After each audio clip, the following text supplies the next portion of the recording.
Conheça José, que se mudaram para a cidade de Sarandi, uma terra de oportunidades, exuberante na natureza e escondendo segredos por trás de suas belezas exaltantes. Esta sedutora oferta incluía um vasto terreno e a chance de criar animais e cultivar a terra.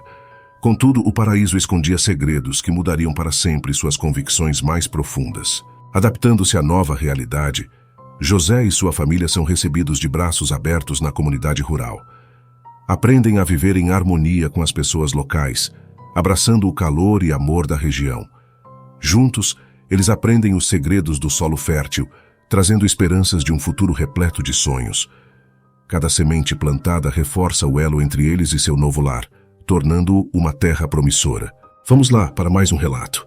Me chamo José, e com minha esposa e filha tínhamos nos mudado para o interior do estado de São Paulo. Meus pais nasceram no Paraná e desde cedo tive a vontade de comprar alguma propriedade por lá.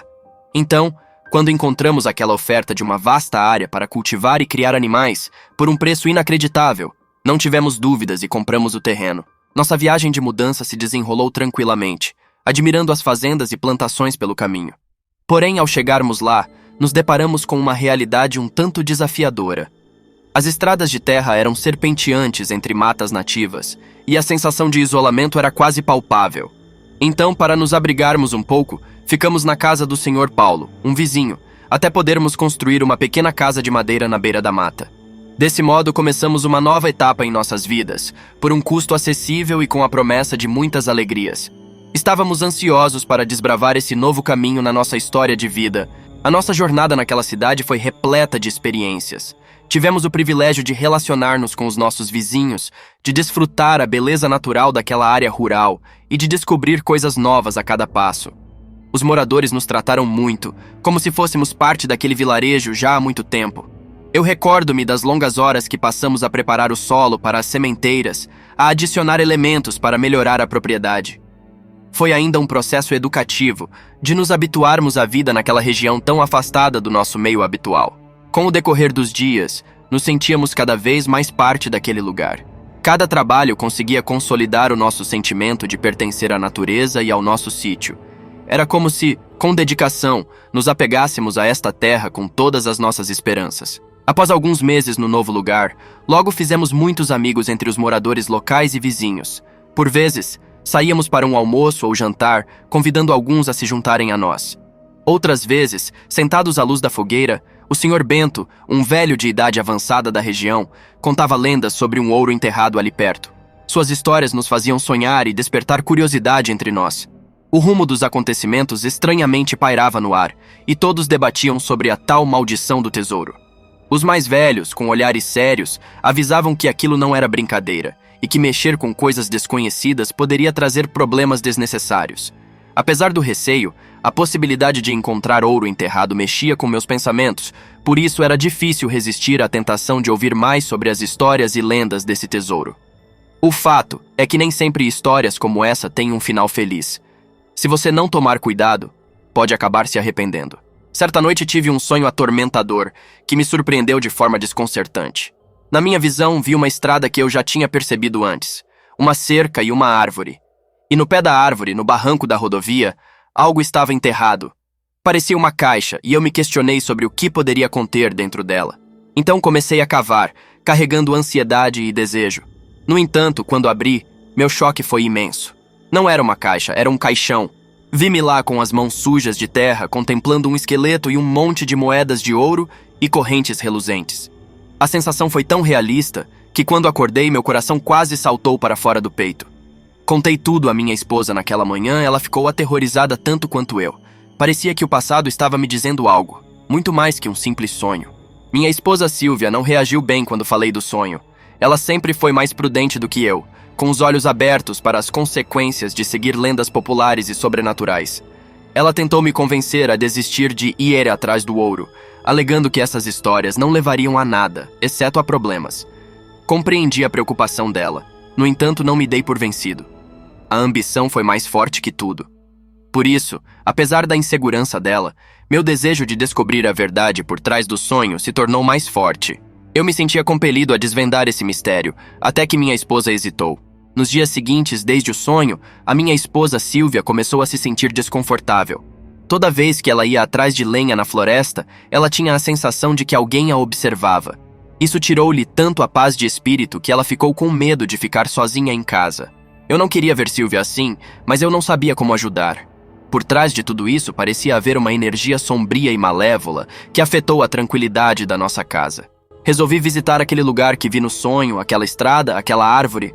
De fato estava tudo igual ao meu sonho. Mas quando me aproximei e desci com a pá do carro, fiquei paralisado.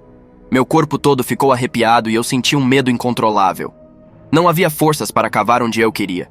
Havia uma mistura de curiosidade e pavor, uma sensação que me deixava confuso, como se estivesse enfrentando algo desconhecido, talvez perigoso demais. Eu me arrependi de ter ido atrás de algo que estava além da minha compreensão, e por isso voltei para casa, abalado pela experiência. Eu não imaginava, porém, que algo maligno me acompanharia. Maldita hora que fui até lá. Ao anoitecer, descansamos e jantamos, conversando bastante sobre o trabalho no sítio e outros assuntos. Ao irmos dormir, tive um sonho aterrorizante. Alguma criatura sinistra me perseguia no sonho, tentando me apanhar. Não tinha como sair de lá. Eu estava preso e não saía dali. Acordei assustado, em desespero, meu coração acelerado. E minha esposa acordou junto, o que foi ainda pior. Quando comecei a contar tudo, ouvimos um forte ruído vindo do telhado da casa. Ficamos paralisados, morrendo de medo, pois não tínhamos ideia do que aquilo poderia ser.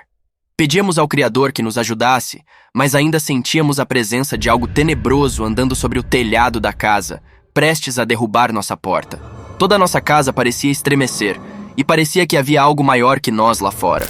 Era um som de passos fortes, e uma respiração que parecia vir de algum lugar desconhecido.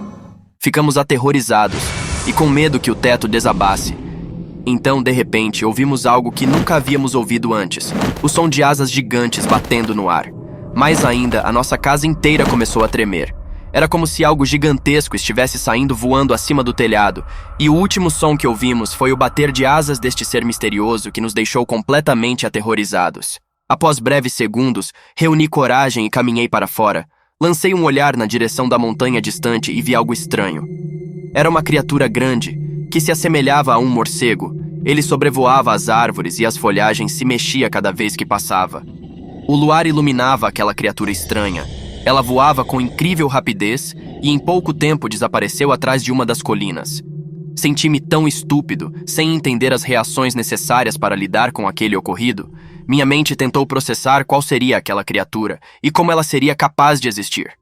Foi um momento que me perturbou por muito tempo. O sentimento de medo e dúvida foi difícil superar. Me lembro nitidamente daquela vez em que compartilhamos nossa experiência com os habitantes. Uma senhora idosa, a Dona Maria, nos escutou com atenção enquanto narrávamos sobre o que acontecera. Seus olhos enrugados transmitiam uma sensação de compreensão, como se algo de nossa narrativa tocasse algo próximo às suas memórias passadas. Quando citamos a criatura bizarra, ela balançou sua cabeça lentamente, como se remexesse algo no seu passado. Dona Maria começou a descrever contos que ouvia quando criança, que eram contados pelo seu pai, um dos antigos moradores da região. De acordo com ele, existia um espírito maligno que cercava aquelas montanhas, trazendo transtornos para aqueles locais. Porém, ela disse que aquilo já não era falado há um bom tempo, como se essas narrativas assustadoras tivessem desaparecido ao longo do tempo. Ao ouvir isso, sentimos uma sensação incomum, como se nosso relato não fosse único, como se nossa experiência tivesse bases antigas, desconhecidas para nós. Aquilo nos deixou aterrorizados e aflitos, ao pensar que aquilo que passamos poderia ser algo que havia acontecido há muito tempo naquela área, e que estava sendo lembrada pela velhinha presente. Depois de tudo o que vivemos, decidimos voltar para a nossa cidade natal. Optar por vender aquela propriedade foi desafiador, mas necessário. Aprendemos muito com aquela experiência, mas sentimos que precisávamos sair dali. Buscávamos um ambiente mais seguro, um lugar onde sabíamos o que estava por vir. Entretanto, não foi fácil lidar com o medo e as incertezas que nos cercaram. Estávamos ansiosos para esquecer tudo e recomeçar, mas com certeza, o retorno para casa nos trouxe alívio e uma sensação de paz que tínhamos tanto desejado. Obrigado por me ouvir. É de arrepiar só de pensar que algumas criaturas e acontecimentos tenebrosos podem se manifestar no cotidiano de pessoas comuns. Deseja ser alertado em relação a novos vídeos de terror? Então não deixe de se inscrever no nosso canal. Obrigado por interagir com mais esta narrativa fantástica. Esperamos vê-lo de novo. Adeus.